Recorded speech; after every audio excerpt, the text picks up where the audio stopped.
ಅದು ರಾಜಸ್ಥಾನದ ಶ್ರೀಗಂಗಾ ನಗರ. ರಾತ್ರಿ 9 ಗಂಟೆ ಸಮಯದಲ್ಲಿ ಕಾಡು ಪ್ರದೇಶದಂತಿದ್ದ ರಸ್ತೆಯೊಂದರಲ್ಲಿ ಕೆಲವು ವಾಹನಗಳಷ್ಟೇ ಓಡಾಡ್ತಿದ್ವು. ಆ ರಸ್ತೆಯಲ್ಲಿ ಜನರ ಓಡಾಟ ತೀರಾ ಕಡಿಮೆ. ಆದರೆ ಕಳೆದ ಜನವರಿ 30ರಂದು ಆ ರಸ್ತೆ ಪಕ್ಕದಲ್ಲಿ ಇಬ್ರು ಜ್ಞಾನ ತಪ್ಪಿ ಬಿದ್ದಿದ್ರು. ರಕ್ತದ ಕಲೆಗಳು ಕೂಡ ಇದ್ವು. ರಸ್ತೆಯಲ್ಲಿ ಓಡಾಡ್ತಿದ್ದ ಕೆಲವರು ಹತ್ರಕ್ಕೆ ಹೋಗಿ ನೋಡಿದ್ರೆ ಒಬ್ಬ ವ್ಯಕ್ತಿ ಮತ್ತು ಮಹಿಳೆ ಜ್ಞಾನ ಇಲ್ಲದೆ ಬಿದ್ದಿದ್ರು. ಕೂಡಲೇ ಪೊಲೀಸರಿಗೆ ಮಾಹಿತಿ ತಿಳಿಸ್ತಿದ್ದಂತೆ ಅವರು ಆಂಬ್ಯುಲೆನ್ಸ್ ಸಮೇತ ಸ್ಥಳಕ್ಕೆ ಧಾವಿಸಿದ್ರು. ತಕ್ಷಣ ಇಬ್ಬರನ್ನು ಆಸ್ಪತ್ರೆಗೆ ಸೇರಿಸಿದ್ರು. ಆದರೆ ಆಸ್ಪತ್ರೆಗೆ ಬರೋದಕ್ಕೂ ಮೊದಲೇ ಆ ವ್ಯಕ್ತಿ ಮೃತಪಟ್ಟಿದ್ದಾನೆ ಅಂತ ಡಾಕ್ಟರ್ಗಳು ಪೊಲೀಸರಿಗೆ ತಿಳಿಸಿದ್ರು. ಮಹಿಳೆಗೆ ಮಾತ್ರ ಜ್ಞಾನ ಬಂದಿದೆ ಅಂತ ಹೇಳಿದ್ರು. ಆಗ ಕೂಡಲೇ ಪೊಲೀಸರು ಆ ಮಹಿಳೆ ಹತ್ರ ಹೋಗಿ ಏನಾಯ್ತು ಅಂತ ಪ್ರಶ್ನೆ ಮಾಡಿದ್ರು. ಆಗ ಆ ಮಹಿಳೆ ಮಾತನಾಡೋಕೆ ಶುರು ಮಾಡಿದ್ಲು. ನನ್ನ ಹೆಸರು ಅಂಜಲಿ, ನನ್ನ ಗಂಡನ ಹೆಸರು ಆಶೀಶ್ ಕುಮಾರ್ ಅಂತ. ನಮಗೆ ಮದುವೆಯಾಗಿ 3 ತಿಂಗಳಾಗಿದೆ. ರಾತ್ರಿ ಊಟದ ನಂತರ ನಮಗೆ ವಾಕಿಂಗ್ ಮಾಡೋ ಅಭ್ಯಾಸವಿತ್ತು. ಹೀಗೆ ಮಾತನಾಡಿಕೊಂಡು ವಾಕಿಂಗ್ ಮಾಡ್ತಿದ್ದ ವೇಳೆ ಒಂದು ವ್ಯಾನ್ ನಮಗೆ ಡಿಕ್ಕಿ ಹೊಡೀತು. ನಂತರ ಏನಾಯ್ತು ನನಗೆ ಗೊತ್ತಿಲ್ಲ. ಕಣ್ಣು ಬಿಟ್ಟು ನೋಡಿದ್ರೆ ನಾನು ಆಸ್ಪತ್ರೆಯಲ್ಲಿದ್ದೀನಿ. ನನ್ನ ಗಂಡ ಹೇಗಿದ್ದಾನೆ, ಅವನಿಗೆ ಗಾಯಗಳೇನು ಆಗಿಲ್ವಲ್ಲ ಅಂತ ಕೇಳಿದ್ಲು. ಆಗ ಪೊಲೀಸರು ನಿನ್ನ ಗಂಡ ಮೃತಪಟ್ಟಿದ್ದಾನೆ ಅಂತ ನಿಜವನ್ನೇ ಹೇಳಿದ್ರು. ಮರಣೋತ್ತರ ಪರೀಕ್ಷೆಗಾಗಿ ಮೃತದೇಹವನ್ನ ಸರ್ಕಾರಿ ಆಸ್ಪತ್ರೆಗೆ ಕಳಿಸಿದೀವಿ ಅಂತ ಹೇಳ್ತಿದ್ದಂತೆ ಇವಳು ಜೋರಾಗಿ ಅಳೋಕೆ ಶುರು ಮಾಡಿದ್ಲು. ಗಂಡನನ್ನ ಕಳ್ಕೊಂಡ ಅಂಜಲಿ ಕಣ್ಣೀರ ಪಾಲಾಗಿದ್ಲು. ಇವಳ ಕಣ್ಣೀರು ನೋಡಿ ಆಸ್ಪತ್ರೆ ಸಿಬ್ಬಂದಿ ಸಹ ಮರುಕಪಟ್ಟಿದ್ರು. ಆದ್ರೆ ಪೊಲೀಸರಿಗೆ ಮಾತ್ರ ಇವಳ ಕಣ್ಣೀರು ನಾಟಕೀಯವಾಗಿದ್ದಂತೆ ಅನಿಸಿ ಇವಳ ಫೋನ್ ಜೊತೆಗೆ ಗಂಡ ಆಶೀಶ್ ಫೋನ್ ಸಹ ವಶಪಡಿಸಿಕೊಂಡಿದ್ರು. ಮದುವೆಯಾಗಿ ಜಸ್ಟ್ 3 ತಿಂಗಳಿಗೆ ಆಶೀಶ್ ಅಂತ್ಯಕ್ರಿಯೆ ನಡೆದು ಹೋಗಿತ್ತು. ಆಶೀಶ್ ಸಾವಿನಲ್ಲಿ ಅವನ ಹೆಂಡತಿ ಅಂಜಲಿ ಕೈವಾಡವಿದೆ ಅನ್ನೋದು ಪೊಲೀಸರಿಗೆ ಮೇಲ್ನೋಟಕ್ಕೆ ಇದ್ದ ಅನುಮಾನವಾಗಿತ್ತು. ಹೀಗಾಗಿ ಇವಳ ಮೇಲೆ ನಿಗಾ ವಹಿಸಿದ್ರು. ಆಕ್ಸಿಡೆಂಟ್ ವೇಳೆ ಆಶೀಶ್ಗೆ ತೀವ್ರವಾದ ಗಾಯಗಳಾಗಿದ್ವು. ಮುಖ್ಯವಾಗಿ ಕತ್ತಿನ ಹತ್ರ ಕುಯ್ದಿರೋ ಗಾಯವಾಗಿತ್ತು. ಅಂಜು ಮಾತ್ರ ತುಂಬಾ ಫ್ರೆಶ್ ಆಗಿದ್ಲು. ಸಣ್ಣ ಪುಟ್ಟ ಗಾಯಗಳು ಕೂಡ ಇವಳ ಮೈ ಮೇಲೆ ಇರಲಿಲ್ಲ. ಇದರಿಂದ ಪೊಲೀಸರು ಮರಣೋತ್ತರ ಪರೀಕ್ಷೆಯ ರಿಪೋರ್ಟ್ಗಾಗಿ ಕಾಯ್ತಿದ್ರು. ಅದು ಬಂದ ಕೂಡಲೇ ತನಿಖೆಯನ್ನ ಚುರುಕು ಮಾಡಬೇಕು ಅಂತ ಪೊಲೀಸರು ನಿರ್ಧರಿಸಿದ್ರು. ಆಶೀಶ್ ಹಾಗೂ ಅಂಜಲಿಗೆ ಮದುವೆಯಾಗಿ ಕೇವಲ 3 ತಿಂಗಳಷ್ಟೇ ಆಗಿತ್ತು. ಮದುವೆ ಭರ್ಜರಿಯಾಗಿ ನಡೆದಿತ್ತು. ಆ ಮದುವೆಯಲ್ಲಿ ಅಂಜು ತುಂಬಾ ಖುಷಿಯಾಗಿ ಇದ್ಲು. ನೋಡೋಕು ಚೆನ್ನಾಗಿದ್ಲು. ಆಶೀಶ್ ಪೋಸ್ಟ್ ಗ್ರಾಜ್ಯುಯೇಷನ್ ಮುಗಿಸಿ ಒಂದು ಸ್ಕೂಲಲ್ಲಿ ಕೆಲಸ ಮಾಡ್ತಿದ್ದ. ಬೇಕಾದಷ್ಟು ಆಸ್ತಿ ಇತ್ತು. ಇವರದ್ದು ದೊಡ್ಡವರು ನಿರ್ಧರಿಸಿದ್ದ ಮದುವೆಯಾಗಿತ್ತು. ಆದರೆ ಮದುವೆಯಾದ ದಿನದಿಂದ ಅಂಜಲಿ ಗಂಡನೊಂದಿಗೆ ಒಂದಾಗ್ತಿರ್ಲಿಲ್ಲ. ಶೃಂಗಾರದ ವಿಚಾರದಲ್ಲೂ ಸಹ ಆಶೀಶ್ನ ದೂರವಿಟ್ಟಿದ್ಲು. ಬೆಡ್ರೂಮ್ ಅಲ್ಲೂ ಇವನನ್ನ ದೂರ ಇಡೋಕೆ ಪ್ರಯತ್ನಿಸಿದ್ಲು. ಅಲ್ಲದೆ ಇವನ ಬಗ್ಗೆ ಅಸಹ್ಯ ಪಡ್ತಿದ್ಲು. ಏನೋ ಒಂದು ನೆಪ ಹೇಳಿ ಆಶೀಶ್ ಜೊತೆ ಅಂಜಲಿ ಜಗಳ ತೆಗೆತಿದ್ಲು. ಇದರಿಂದ ಮದುವೆಯಾದ 2 ತಿಂಗಳಿಗೆಲ್ಲ ಅಂಜಲಿ ತವರು ಮನೆಗೆ ಬಂದಿದ್ಲು. ಆದ್ರೆ ಮತ್ತೆ ಸ್ವಲ್ಪ ದಿನಕ್ಕೆ ತನ್ನ ಗಂಡನ ಮನೆಗೆ ವಾಪಸ್ ಹೋಗಿದ್ಲು. ಹೀಗೆ ವಾಪಸ್ ಬಂದ ಅಂಜು ಗಂಡನಿಗೆ ಇನ್ನಿಲ್ಲದಂತೆ ಶೃಂಗಾರ ಸುಖವನ್ನ ಉಣಬಡಿಸಿದ್ಲು. ಮದುವೆಯಾದ 2 ತಿಂಗಳ ನಂತರ ಆಶೀಶ್ಗೆ ಅಂಜು ದೇಹ ಸುಖವನ್ನ ದಣಿವಾರೋವರೆಗೂ ಕೊಟ್ಟಿದ್ಲು. ಹೀಗೆ ಗಂಡ ಹೆಂಡತಿ ಇಬ್ರು ಸುಖದಲ್ಲಿ ತೇಲಾಡ್ತಾ ಒಂದಾಗಿ ಹೋಗಿದ್ರು. ಇವರಿಬ್ರು ಖುಷಿಯಾಗಿ ಒಂದಾಗಿರೋದನ್ನ ನೋಡಿ ಎಲ್ರು ಎಲ್ಲಾನು ಸರಿ ಹೋಯ್ತು ಅಂತಾನೆ ಅನ್ಕೊಂಡಿದ್ರು. ಕಳೆದ ತಿಂಗಳ ಜನವರಿ 30ರಂದು ರಾತ್ರಿ ಟೈಮಲ್ಲಿ ಊಟ ಮುಗಿಸಿದ್ದ ಈ ಜೋಡಿ ವಾಕಿಂಗ್ಗೆ ಅಂತ ಹೊರಗೆ ಬಂದಿತ್ತು. ಆಗ ಒಂದು ಗುರುತು ಸಿಗದ ವಾಹನ ಇವರಿಗೆ ಡಿಕ್ಕಿ ಹೊಡೆದ ಪರಿಣಾಮ ಆಶೀಶ್ ಸ್ಥಳದಲ್ಲೇ ಮೃತಪಟ್ಟಿದ್ದ. ಗಂಡನನ್ನ ಕಳ್ಕೊಂಡಿದ್ದ ನೋವಲ್ಲಿ ಅಂಜಲಿ ಇದ್ಲು. ಅಷ್ಟರಲ್ಲಿ ಆಶೀಶ್ ಪೋಸ್ಟ್ ಮಾರ್ಟಮ್ ರಿಪೋರ್ಟ್ ಪೊಲೀಸರ ಕೈ ಸೇರಿತ್ತು. ಅದರಲ್ಲಿ ಆಶೀಶ್ನದ್ದು ಆಕ್ಸಿಡೆಂಟ್ ನಿಂದ ಆದ ಸಾವಲ್ಲ, ಬದಲಿಗೆ ಅವನನ್ನ ಅತಿ ಕ್ರೂರವಾಗಿ ಕೊಲೆ ಮಾಡಿ ಸಾಯಿಸಿದ್ದಾರೆ ಅನ್ನೋ ಸ್ಫೋಟಕ ನಿಜವೊಂದು ಬಯಲಾಗಿತ್ತು. ಪೋಸ್ಟ್ ಮಾರ್ಟಮ್ ರಿಪೋರ್ಟ್ ಪೊಲೀಸರ ಕೈ ಸೇರ್ತಿದ್ದಂತೆ ತಕ್ಷಣ ಅಂಜಲಿ ಮನೆಗೆ ಬಂದಿದ್ರು. ಇವಳು ನಾಟಕವಾಡ್ತಾ ಎಲ್ಲರನ್ನು ಯಾಮಾರಿಸ್ತಿದ್ಲು. ಪೊಲೀಸರನ್ನ ಕಂಡ ಕೂಡಲೇ ಇನ್ನಷ್ಟು ಓವರ್ ಆಕ್ಟಿಂಗ್ ಮಾಡೋಕೆ ಶುರು ಮಾಡಿದ್ಲು. ಪೊಲೀಸರು ಇವಳನ್ನ ಸ್ಟೇಷನ್ಗೆ ಬರುವಂತೆ ಕರೆದಿದ್ರು. ಇದನ್ನ ಕೇಳಿದ ಸಂಬಂಧಿಕರೆಲ್ಲ ಶಾಕ್ ಆಗಿದ್ರು. ಆಗ್ಲೇ ಆಶೀಶ್ ತಂದೆ ತಾಯಿಗೆ ಇವಳೇ ನನ್ನ ಮಗನನ್ನ ಕೊಂದಿದ್ದಾಳೆ ಅನ್ನೋದು ಅರ್ಥವಾಗಿತ್ತು. ಪೊಲೀಸರು ಇವಳನ್ನ ವಶಕ್ಕೆ ಪಡೆದಿದ್ರು. ಅಲ್ಲಿಗಾಗ್ಲೇ ಇವಳ ಕಾಲ್ ಡೇಟಾ ಸಹ ಪೂರ್ತಿ ಪೊಲೀಸರ ಕೈ ಸೇರಿತ್ತು. ಅದರಲ್ಲಿ ಈ ಅಂಜಲಿ ಅಲಿಯಾಸ್ ಅಂಜು ಪ್ರಿಯಕರನ ಜೊತೆ ಸೇರಿ ಸರಸವಾಡಿದ್ದ ಚಾಟಿಂಗ್ ನ ಪೊಲೀಸರು ಗಮನಿಸಿದ್ರು. ಹೀಗಾಗಿ ಸ್ಟೇಷನ್ಗೆ ಕರ್ಕೊಂಡು ಹೋಗಿ ಕೂರಿಸಿಕೊಂಡು ವಿಚಾರಣೆ ನಡೆಸೋಕೆ ಶುರು ಮಾಡಿದ್ರು. ಮೊದಲಿಗೆ ನನಗೇನು ಗೊತ್ತಿಲ್ಲ, ಇದು ಆಕ್ಸಿಡೆಂಟ್ ಅಂತ ಅಂಜು ಮಾತನ್ನ ಶುರು ಮಾಡಿದ್ಲು. ಹೀಗೆ ಕೇಳಿದ್ರೆ ಪ್ರಯೋಜನವಿಲ್ಲ ಅಂತ ಪೊಲೀಸರು ಇವಳ ಕಾಚಾ ತೆಗೆದು ಕಾಲು ಅಗಲಿಸಿ ಕುಂಡಿಗೆ ಖಾರದ ಪುಡಿ ತುರುಕೋಕೆ ಶುರು ಮಾಡಿದ್ರು. ಆಗ್ಲೇ ಈ ಜನ್ಜಿ ಸೂಳೆಯ ನಾಟಕಗಳು ಎಳೆಯಾಗಿ ಬಯಲಿಗೆ ಬಂದಿದ್ವು. ಅಮಾಯಕನೊಬ್ಬನ ಸಾವಿನ ರಹಸ್ಯ ಒಂದು ಬಯಲಾಗಿತ್ತು. ಅಂಜಲಿ ಅಲಿಯಾಸ್ ಅಂಜು ವಯಸ್ಸು ಜಸ್ಟ್ 23 ವರ್ಷ. ಇವಳ ಲವರ್ ಹೆಸರು ಸಂಜಯ್ ಅಂತ. ಅವನಿಗೆ 25 ವರ್ಷ ವಯಸ್ಸು. ಇಬ್ರು ಅಕ್ಕಪಕ್ಕದ ಮನೆಯವರೇ ಆಗಿದ್ರು. ಚಿಕ್ಕ ವಯಸ್ಸಿನಿಂದ ಜೊತೆಗೆ ಓಡಾಡ್ಕೊಂಡು ಬೆಳೆದಿದ್ರು. ಕಾಲೇಜಿಗೆ ಸೇರ್ತಿದ್ದಂತೆ ಇಬ್ರು ಒಬ್ಬರನ್ನೊಬ್ರು ಪ್ರೀತಿಸೋಕೆ ಶುರು ಮಾಡಿದ್ರು. ಆ ಪ್ರೀತಿ ದೈಹಿಕವಾಗಿಯೂ ನಡೀತಿತ್ತು.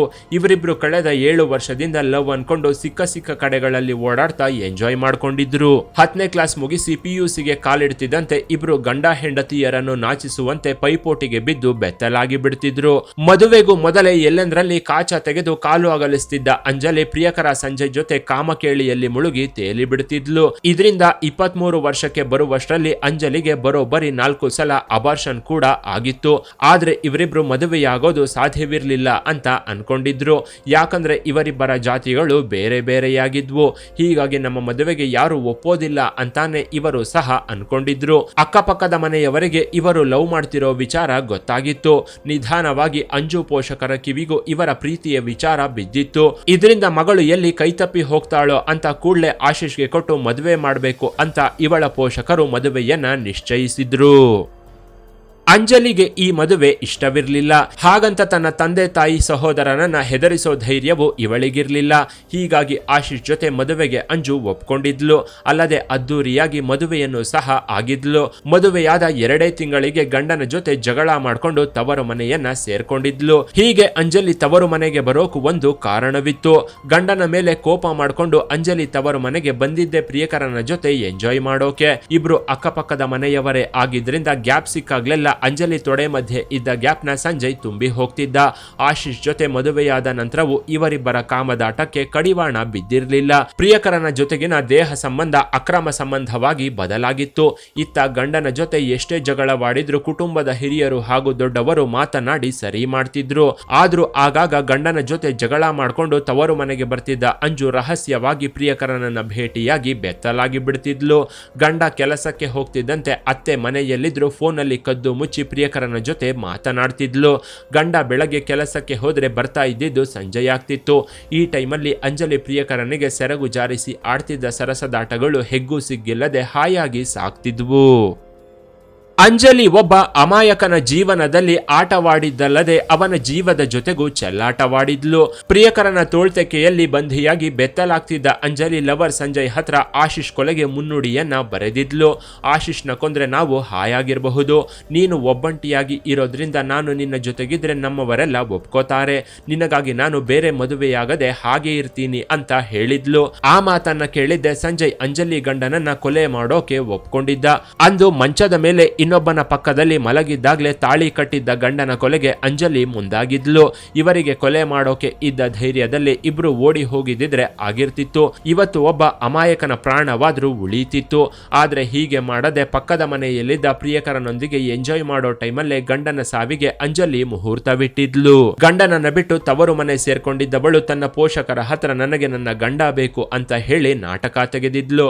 ಸದ್ಯ ಈಗ್ಲಾದ್ರೂ ಇವಳಿಗೆ ಬುದ್ಧಿ ಬಂತಲ್ಲ ಅಂತ ಹೇಳಿ ಇವಳನ್ನ ಗಂಡನ ಮನೆಗೆ ಕರ್ಕೊಂಡು ಹೋಗಿ ಆಶೀಶ್ಗೆ ಒಪ್ಪಿಸಿದ್ರು. ಈ ಘಟನೆ ಬಳಿಕ ಆಶೀಶ್ ತಮ್ಮಿಬ್ಬರಿಗಾಗಿ ಬೇರೆ ಮನೆಯನ್ನು ಮಾಡಿದ್ದ. ಗಂಡನ ಮನೆಗೆ ವಾಪಸ್ ಬಂದಿದ್ದ ಅಂಜಲಿ ಆಶೀಶ್ಗೆ ದೇಹ ಸುಖವನ್ನ ಇಂಚಿಂಚಾಗಿ ಉಣಬಡಿಸಿದ್ಲು. ಅಲ್ಲಿಗಾಗ್ಲೇ ಪ್ರಿಯಕರನ ಜೊತೆ ಮಲಗಿ 4 ಸಲ ಅಬಾರ್ಷನ್ ಆಗಿದ್ರು ಹೊಸ ಮದುವೆ ಹೆಣ್ಣಿನಂತೆ ಅಂಜಲಿ ಗಂಡನ ಪಕ್ಕದಲ್ಲಿ ಮಲಗಿ ಮೈ ಚೆಲ್ಲಿದ್ಲು. ಇದೊಂದು ಹರಿದೋಗಿರೋ ಊರ್ಬಾಗ್ಲು ಅನ್ನೋದು ಆಶೀಶ್ಗೂ ಗೊತ್ತಾಗದೆ ಹೋಗಿತ್ತು. ಹೀಗೆ ಗಂಡನ ಪಕ್ಕದಲ್ಲಿ ಮಲಗಿದ್ದಾಗ್ಲೂ ಪ್ರತಿದಿನ ಇವನನ್ನ ಹೇಗೆ ಸಾಯಿಸೋದು ಅಂತಾನೆ ಅಂಜಲಿ ಯೋಚಿಸ್ತಿದ್ಲು. ಇದೇ ವಿಚಾರವಾಗಿ ಪ್ರಿಯಕರ ಸಂಜಯ್ ಹತ್ರ ಗಂಟೆಗಟ್ಲೆ ಮಾತನಾಡ್ತಿದ್ಲು. ಈತ ತನ್ನ ಲವರ್ ಗಂಡನ ಕೊಲೆಗೆ ಸಹಕರಿಸುವಂತೆ ಸಂಜಯ್ ತನ್ನ ಸ್ನೇಹಿತರ ಸಹಾಯವನ್ನು ಕೇಳಿದ್ದ. ಕೊಲೆ ಪ್ಲಾನ್ ಸಕ್ಸಸ್ ಆದ್ರೆ 1 ಲಕ್ಷ ಕೊಡೋದಾಗಿ ಹೇಳಿದ್ದ. ಅಡ್ವಾನ್ಸ್ ಆಗಿ 25,000 ಹಣವನ್ನು ಕೊಟ್ಟಿದ್ದ. ಇದರಿಂದ ಆಶೀಶ್ ಕೊಲೆಗೆ ಸಂಜಯ್ ಸ್ನೇಹಿತರು ಸಹ ಕೈ ಜೋಡಿಸಿದ್ರು. ಕಳೆದ ತಿಂಗಳು ಜನವರಿ 30ರಂದು ಊಟ ಮುಗಿಸಿದ್ದ ಬಳಿಕ ವಾಕಿಂಗ್ಗೆ ಹೋಗೋಣ ಅಂತ ಅಂಜಲಿ ಕೇಳಿದ್ಲು. ಆಶೀಶ್ ಬೇಡ ಅಂದ್ರು ಹಠ ಮಾಡಿ ಇವನನ್ನ ವಾಕಿಂಗ್ಗೆ ಅಂತ ಕರ್ಕೊಂಡು ಬಂದಿದ್ಲು. ಅಷ್ಟರಲ್ಲಿ ಸಂಜಯ್ ಕೊಲೆಗೆ ಎಲ್ಲ ಪ್ಲಾನ್ ನ ರೆಡಿ ಮಾಡ್ಕೊಂಡಿದ್ದ. ಹೆಂಡತಿ ಹಠ ಮಾಡಿದ್ರಿಂದ ಆಶೀಶ್ ವಾಕಿಂಗ್ಗೆ ಬಂದಿದ್ದ. ಇವರು ಮನೆ ಬಿಡುವಾಗ್ಲೇ ವಾಕಿಂಗ್ಗೆ ಬರ್ತಿರೋದಾಗಿ ತನ್ನ ಪ್ರಿಯಕರನಿಗೆ ಅಂಜಲಿ ಮೆಸೇಜ್ ಮಾಡಿ ಹೇಳಿದ್ಲು. ಗಂಡ ಹೆಂಡತಿ ಮಾತನಾಡ್ಕೊಂಡು ನಿರ್ಜನ ಪ್ರದೇಶಕ್ಕೆ ಬಂದಿದ್ರು. ಸಂಜು ತನ್ನ ಸ್ನೇಹಿತರ ಜೊತೆ ಇವರು ಬರೋ ದಾರಿಯನ್ನೇ ಕಾಯ್ತಿದ್ದ. ಅವರು ಬರ್ತಿದ್ದಂತೆ ಒಂದೇ ಸಲಕ್ಕೆ ಕೊಲೆಗಾರರು ಆಶೀಶ್ ಮೇಲೆ ಮುಗಿಬಿದ್ದು ದಾಳಿ ನಡೆಸಿದ್ರು. ದೊಣ್ಣೆಯಿಂದ ತಲೆಗೆ ಹೊಡೆದಿದ್ದರಿಂದ ಆಶೀಶ್ ಕೆಳಗೆ ಬಿದ್ದಿದ್ದ. ಇವನ ಕೈಗಳನ್ನ ಸಂಜಯ್ ಸ್ನೇಹಿತರು ಹಿಡ್ಕೊಂಡ್ರೆ ಸಂಜಯ್ ತನ್ನ ಜೇಬಲ್ಲಿದ್ದ ಕತ್ತಿಯಿಂದ ಆಶೀಶ್ ಕುತ್ತಿಗೆಯನ್ನ ಕುಯ್ದು ಬಿಟ್ಟಿದ್ದ. ನಂತರ ಎಲ್ಲರೂ ಅಲ್ಲಿಂದ ಪರಾರಿಯಾಗಿದ್ರು.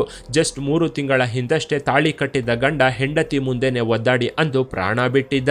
ತಾನು ಯಾಕೆ ಸಾಯ್ತಾ ಇದ್ದೀನಿ ಅನ್ನೋದು ಈ ಅಮಾಯಕನಿಗೆ ತನ್ನ ಕೊನೆ ಉಸಿರಿರೋವರೆಗೂ ಗೊತ್ತಾಗದೆ ಹೋಗಿತ್ತು. ಆಶೀಶ್ ಸಾವು ಬದುಕಿನ ಮಧ್ಯೆ ಹೋರಾಡ್ತಿದ್ರೆ ಅಂಜಲಿ ಸಹ ಅವನ ಪಕ್ಕದಲ್ಲೇ ಮಲಗಿ ಪ್ರಜ್ಞೆ ತಪ್ಪಿದವಳಂತೆ ನಾಟಕವಾಡಿದ್ಲು. ಅಲ್ಲಿದ್ದ ಸ್ಥಳೀಯರು ಸ್ಥಳಕ್ಕೆ ಬಂದು ಇವರನ್ನ ಆಸ್ಪತ್ರೆಗೆ ಸೇರಿಸಿದ್ರು. ಆಸ್ಪತ್ರೆಯಲ್ಲೂ ಪೊಲೀಸರ ಮುಂದೆ ಜ್ಞಾನ ತಪ್ಪಿದವಳಂತೆ ಕಣ್ಣು ಮುಚ್ಕೊಂಡೆ ಅಂಜಲಿ ನಾಟಕವಾಡಿದ್ಲು. ಗಂಡ ಆಶೀಶ್ ಸತ್ತಿದ್ದಾನೆ ಅಂತ ಗೊತ್ತಾಗ್ತಿದ್ದಂತೆ ಎಚ್ಚರವಾದವಳಂತೆ ನಾಟಕವಾಡಿ ಗಂಡನ ಬಗ್ಗೆ ವಿಚಾರಿಸಿದ್ಲು. ಆಗ ಗಂಡ ಸತ್ತಿದ್ದಾನೆ ಅಂತ ಹೇಳ್ತಿದ್ದಂತೆ ಕಣ್ಣೀರು ಹಾಕ್ತಾ ಡ್ರಾಮಾ ಮಾಡಿ ಗೋಳಾಡಿದ್ಲು. ಗಂಡನ ಅಂತ್ಯಕ್ರಿಯೆಗೂ ಮುನ್ನವೇ ತವರು ಮನೆಗೆ ಹೋದ್ರೆ ಅನುಮಾನ ಬರುತ್ತೆ ಅಂತ ಆಶೀಶ್ ಮನೆಗೆ ಹೋಗಿ ಅಲ್ಲೇ ಡ್ರಾಮಾ ಮಾಡ್ಕೊಂಡು ಕಾಲ ಕಳೀತಿದ್ಲು. ಆದ್ರೆ ಆಶೀಶ್ ಮರಣೋತ್ತರ ಪರೀಕ್ಷೆಯ ರಿಪೋರ್ಟ್ ಇವಳ ಕಾಮದಾಟದ ಜೊತೆಗೆ ಪ್ರೇಮದಾಟವನ್ನು ಬಟಾಬಯಲು ಮಾಡಿತ್ತು. ಇಲ್ಲಿ ಅಂಜು ಬೆಟ್ ಸಂಜು ಅಕ್ರಮ ಸಂಬಂಧಕ್ಕೆ ಆಶೀಶ್ ಅಷ್ಟೇ ಬಲಿಯಾಗಿಲ್ಲ, ಬದಲಿಗೆ ಸಂಜು ಸ್ನೇಹಿತರ ಜೀವನವು ಇಲ್ಲಿ ನಾಶವಾಗಿ ಹೋಯಿತು. ಸದ್ಯ ಪೊಲೀಸರು ಎಲ್ಲ ಆರೋಪಿಗಳನ್ನ ಜೈಲಿಗೆ ಕಳಿಸಿದ್ದಾರೆ. 3 ತಿಂಗಳಲ್ಲಿ ಬೇಲ್ ಮೇಲೆ ಹೊರಗೆ ಬಂದು ಆರಾಮವಾಗಿ ಜೀವನವನ್ನ ಮಾಡ್ತಾ ಎಂಜಾಯ್ ಮಾಡಬಹುದು ಅನ್ನೋ ಉಮೇದಿನಲ್ಲೇ ಹಲವರು ಈ ರೀತಿಯ ಕೊಲೆಗಳಿಗೆ ಕೈ ಹಾಕ್ತಿದ್ದಾರೆ. ಇನ್ನು ಇತ್ತೀಚಿನ ದಿನಗಳಲ್ಲಿ ಮದುವೆ ಅಂದ್ರೇನೆ ಗಂಡು ಮಕ್ಕಳು ಬೆಚ್ಚಿ ಬೀಳ್ತಿದ್ದಾರೆ. ಅದರಲ್ಲೂ ಮದುವೆಯಾದ ಮೇಲೆ ಗಂಡನನ್ನ ಸಾಯಿಸೋ ಟ್ರೆಂಡ್ ನ ಫಾಲೋ ಮಾಡೋಕೆ ಶುರು ಮಾಡಿದ ಮೇಲಂತೂ ಗಂಡಸರಿಗೆ ರಾತ್ರಿಯಾದ್ರೆ ಸಾಕು ನಿದ್ದೆಯೇ ಬಾರದಂತಾಗಿದೆ.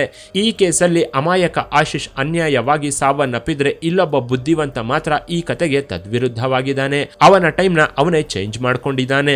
ಹೆಂಡತಿ ಕೈಯಿಂದ ಸಾಯೋ ಬದಲು ಅವಳಿಗೆ ಜೀವನ ಪೂರ್ತಿ ನೆನಪಿರುವಂತೆ ಒಳ್ಳೆ ಪಾಠವನ್ನೇ ಕಲಿಸಿದ್ದಾನೆ. ಇನ್ನು ನಾಳಿನ ಸ್ಟೋರಿಯಲ್ಲೊಂದು ಒಬ್ಬ ಗಂಡನ ರೋಚಕ ಕಥೆಯೊಂದನ್ನು ನಿಮ್ಮ ಮುಂದೆ ಇಡ್ತೀವಿ.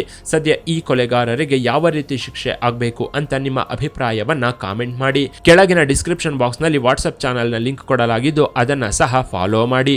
ಇನ್ನಷ್ಟು ಇಂಟ್ರೆಸ್ಟಿಂಗ್ ವಿಡಿಯೋಗಳಿಗಾಗಿ ಚಾನೆಲ್ ನ ವಿಸಿಟ್ ಮಾಡಿ.